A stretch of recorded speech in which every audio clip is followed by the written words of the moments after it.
Are you a business owner or entrepreneur who's had great success in the business world, and now you want to launch a speaking career to share your message with the world? If that's you, then listen up. 25-year speaking industry veteran Brett Ridgway has released his latest special report, 3 key things entrepreneurs must master to build a profitable speaking business. To pick up your copy, go to brettridgway.com/freebie. Welcome to the Spotlight on Speaking show with Brett Ridgway, where you'll learn the keys to building a profitable speaking business from speaking industry pros. Each week, we interview a great guest who will share his or her speaking journey, identify what their keys to success have been, and highlight some critical mistakes they've made along the way that you'll want to avoid. Be sure to visit our website at spotlightonspeaking.com. And while you're there, subscribe to us via your favorite network. Now, sit back, tune in, and get ready to meet this week's guest.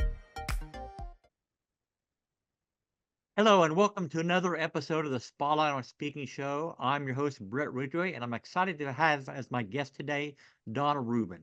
Dana is a speaker, author, and consultant who's on a mission to encourage more people to put their views into the public square. Dana published a groundbreaking women's speech anthology, Speaking While Female, 75 Extraordinary Speeches by American Women, which tells the story of America through the voices of women from 1637 through 2021. Dana has also created the Speaking While Female Speech Bank, a free resource with thousands of speeches by women from across time and around the world to broaden our understanding of the role of women orators in history. It's the world's largest online archive of women's speeches and is being used by teachers, students, and scholars as a supplement to official textbooks, curriculum, and sources that leave women out. With her consultancy called Speech Studio, Dana also leads workshops that support individuals to be more powerful speakers, thought leaders, subject matter experts, brand ambassadors, and role models for future generations. Welcome, Dana, to the Spotlight on Speaking show. Brett, thank you so much for having me. It's a privilege to be speaking with you.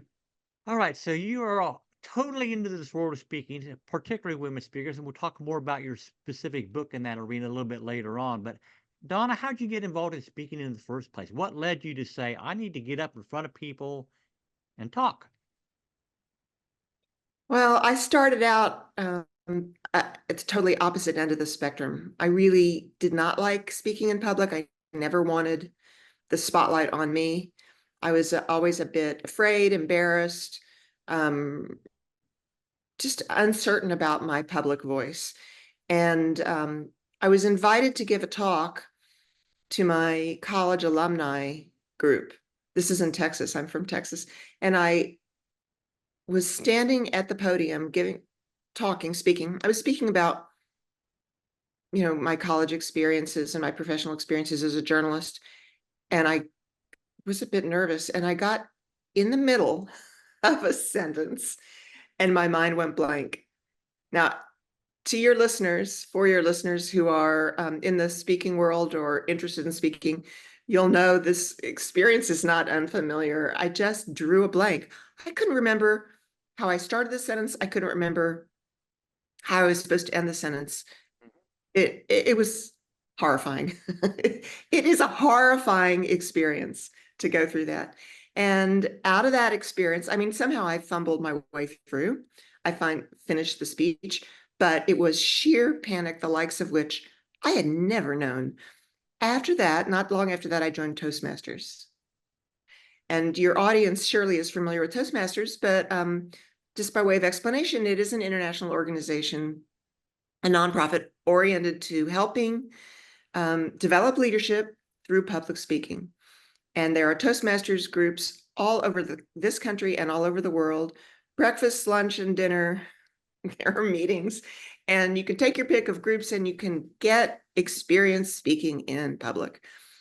But the second part of the story is that I got a Rotary Fellowship and I went to England. And part of my obligation as a Rotary Fellow was to give speeches to Rotary clubs. So all along the south coast of England, I gave little talks to groups, to Rotary members, what a privilege, how much fun that was. But I can't say that I was terribly confident that I did a good job. So out of those experiences, gradually I became really interested in the skill set and the mindset of being an effective public speaker. So I've got to go back to your initial story there, Donna, because all of us have a brain fart at some point in time while we're speaking. And while, we may lose our train of thought for 2 seconds, to the us in our mind, it feels like 2 minutes. And everybody's just staring at us saying, what's going on with this person up on the stage or whatever. So how would you advise, given the experiences that you had in that arena, new speakers who have that moment of panic or whatever to overcome that and move forward in their speech? Well, I think there are two things that I would recommend. You'll recall I just said skill set and mindset. The skill set there are many aspects to the skills of public speaking, but one of the biggest ones, one of the most important, is preparation. The more prepared you are, the more familiar you are with your material, the more you're able to pull yourself out of a situation like that. You know your material, you have things to say, you have facts, figures to bolster so you can make an evidence-based argument, stories, anecdotes, all those things that you need to tell your story effectively. You have them, you know them. So rehearsal and experience.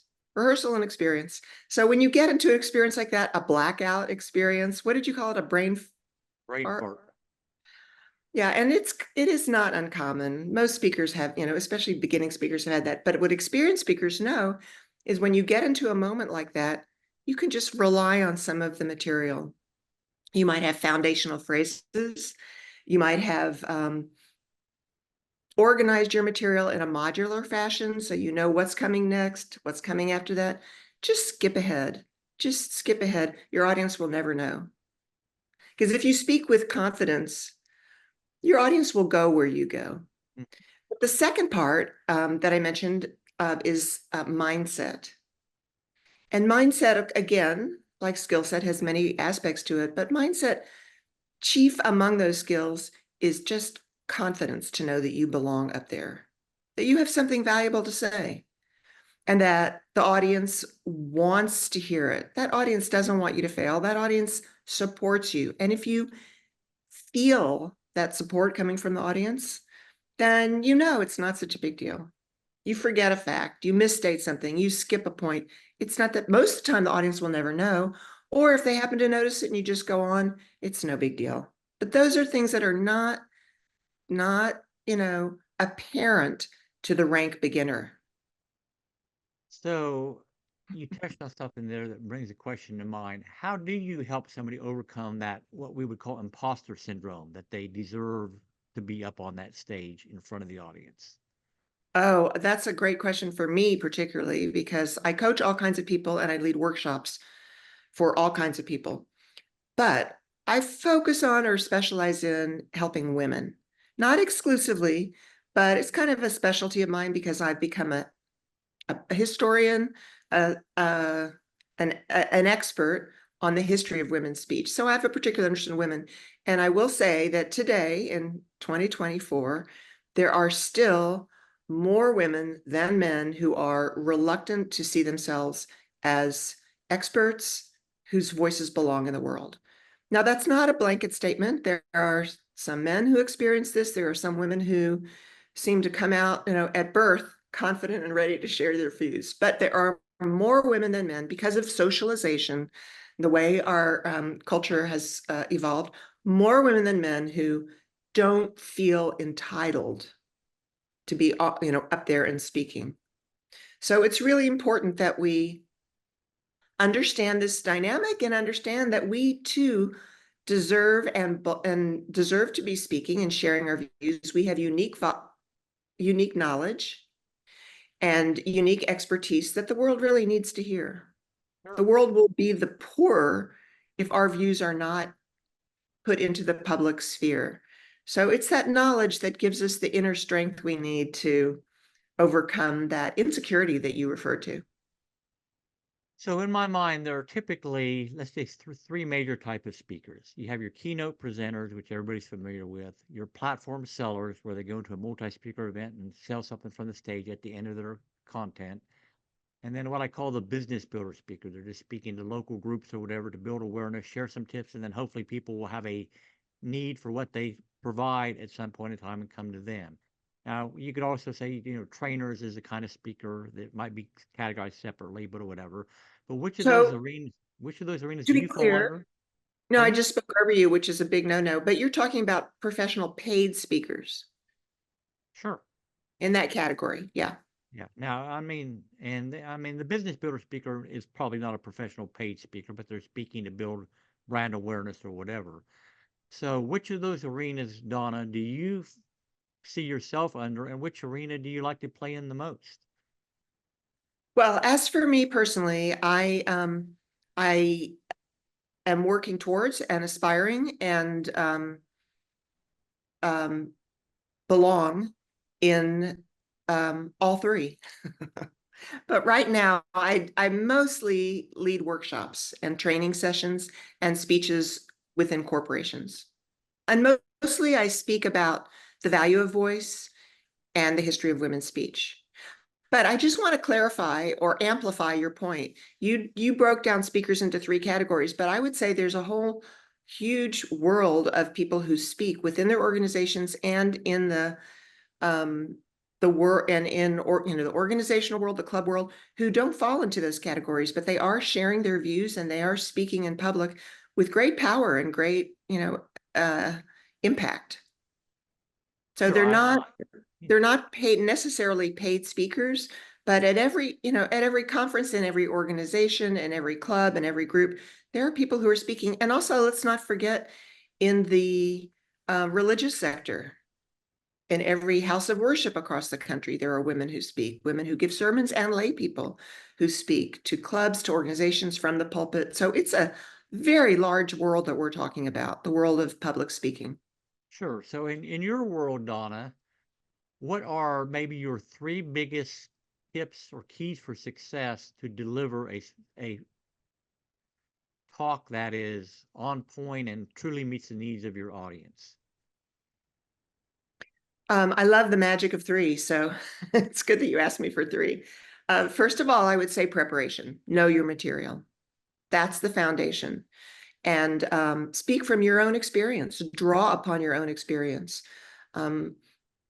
Look at your world, your work, your experience, and build your speech on the material that you are familiar with. That's your strength. That's your superpower. Then I would say rehearse and practice. And it doesn't have to mean standing in front of a mirror, standing at your kitchen looking out the window. That's what I do when I rehearse.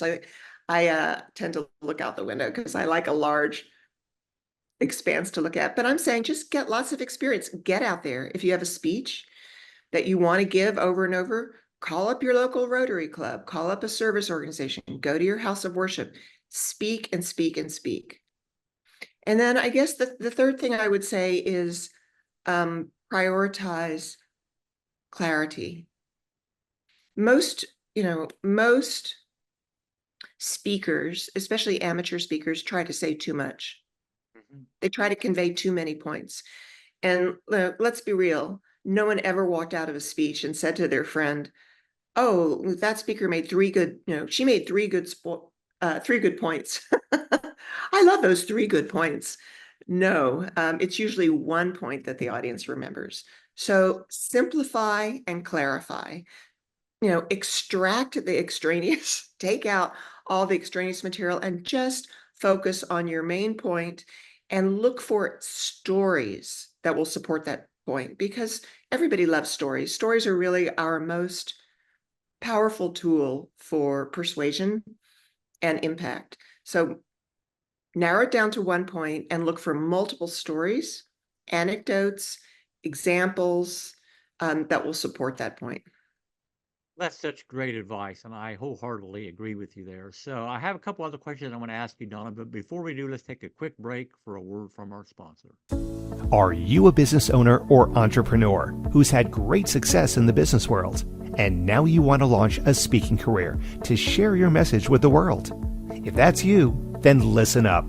25-year speaking industry veteran Brett Ridgway has released his latest special report, 3 key things entrepreneurs must master to build a profitable speaking business. To pick up your copy, go to brettridgway.com/freebie.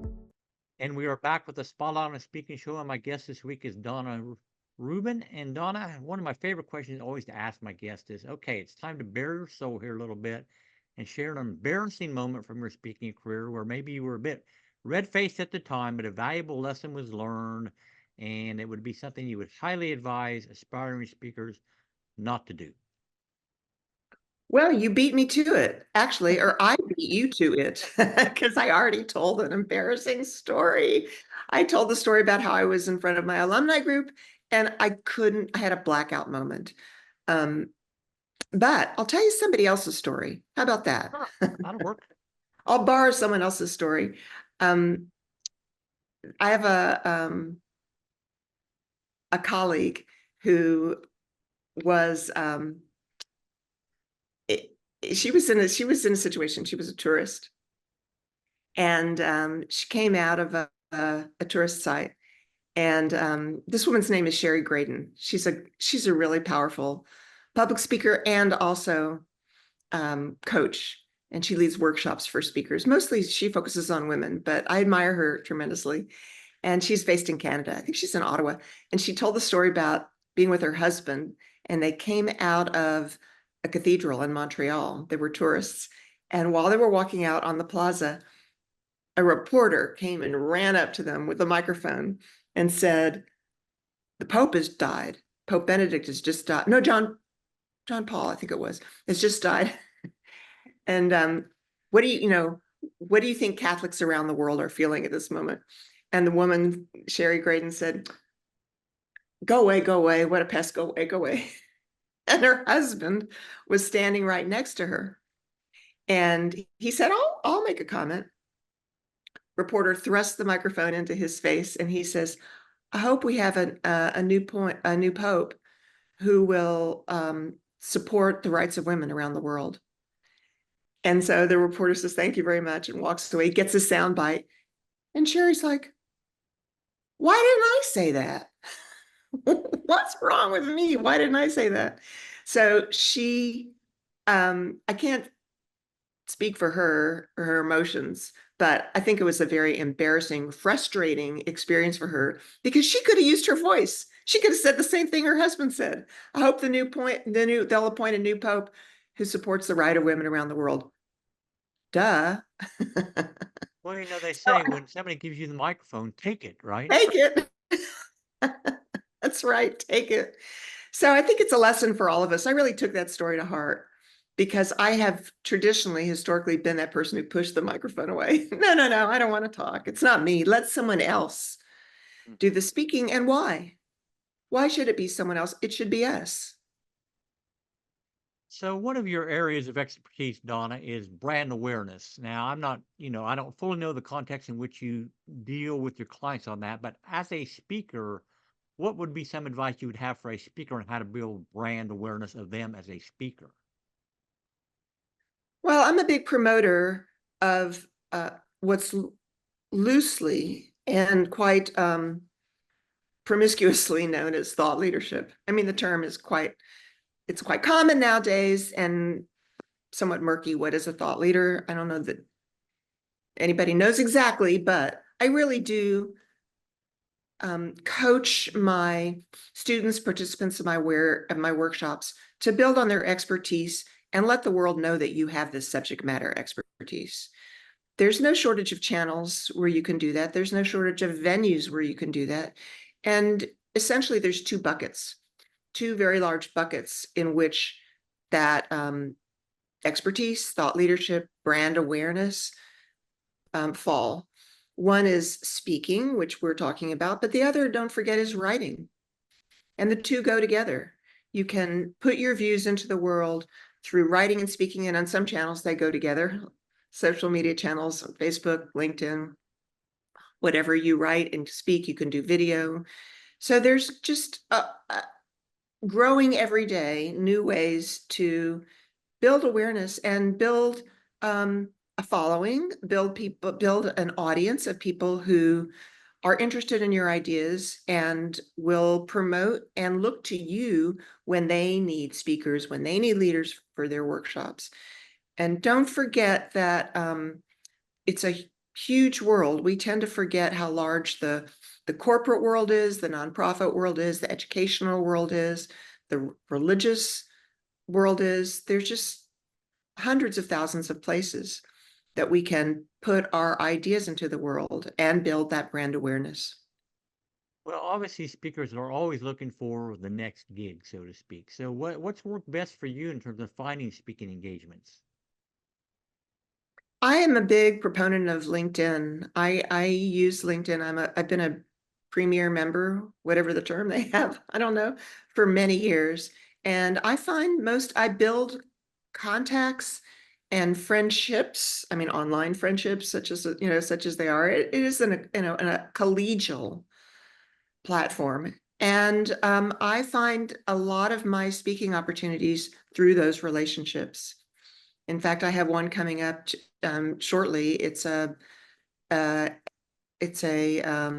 Fortune 500 company through a connection that I made on LinkedIn.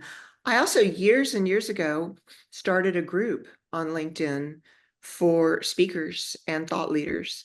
And I very carefully monitor the content, and I only include content on public speaking, thought leadership, persuasion, how to influence an audience.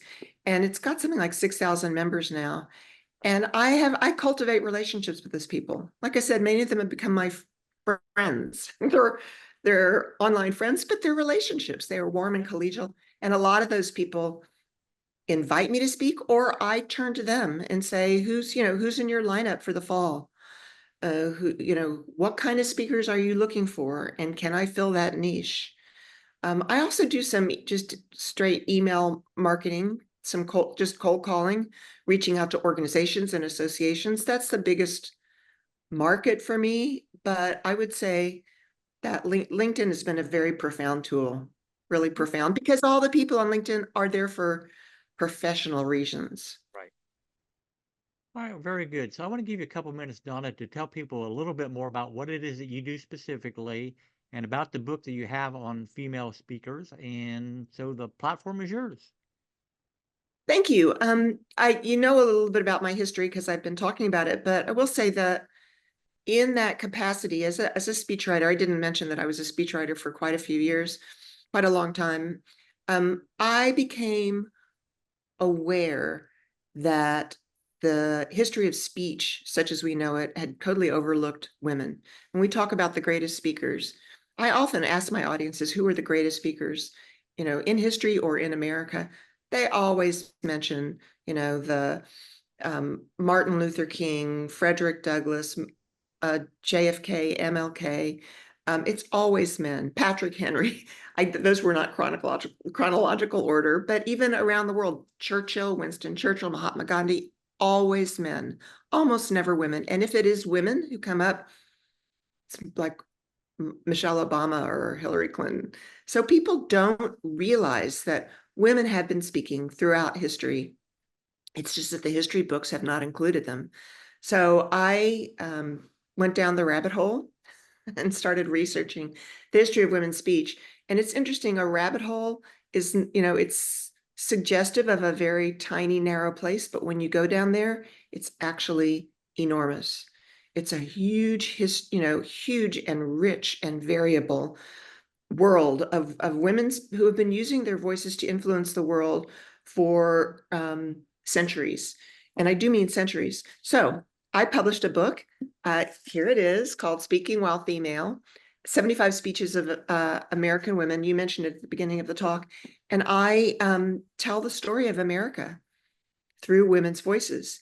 And I believe that role models are so very important. And I want all young women to know that they have an accessible and inspirational past to draw on, that there were women who were speaking, using their voices in every juncture, every major juncture in history, every major debate, every turning point, every time public issues were debated, women were there putting their voices into the world. And it's so important that young women today and future generations know that, so that they will gain the confidence and the inspiration they need to put their voices in the world.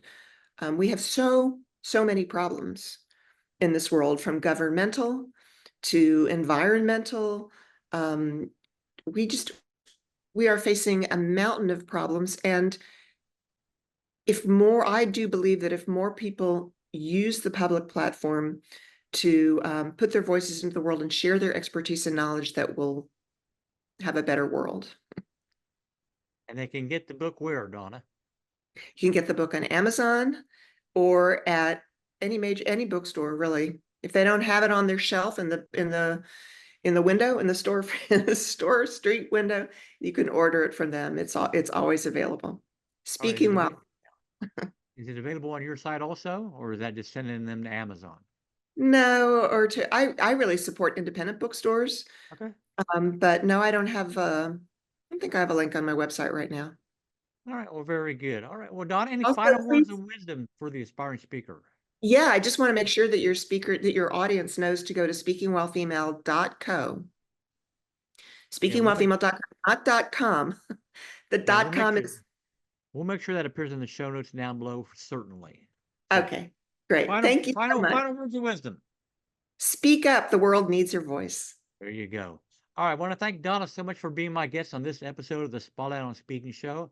Donna, I wish you the greatest of success in all that you do. And of course, to all the listeners out there, thank you so much for joining us. And as always, may this year be your greatest year yet. Take care, everyone. Bye-bye. This has been the Spotlight on Speaking show with Brett Ridgway. Be sure to join us every week as we interview speaking industry pros and have them share their best tips for building a profitable speaking business. Until next week, thank you for tuning in, and remember to visit our website at spotlightonspeaking.com so you can enjoy even more great episodes like this one.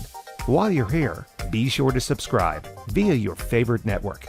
We look forward to seeing you next time on the Spotlight on Speaking show. Until then, our sincere best wishes to you for the greatest of success as you work to build your own profitable speaking business.